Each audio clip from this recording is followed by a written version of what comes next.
बोल ना बाबा. विठ्ठल मंदिरात विठ्ठल शिंकला. अरे हे सगळे अफवा असतात बाबा, कळलं का? काय तू. नाही नाही, तुम्हाला जायचं तुम्ही जावा, मी नाही येत. ठेवतो. चल मंदिरात.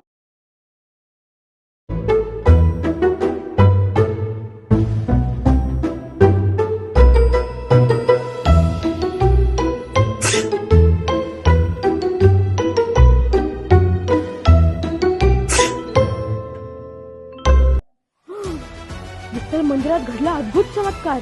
विठ्ठल शिंकला. हो, 2दा शिंकला. अशाच पुढील बातम्यांसाठी stay connected with bomb bomb.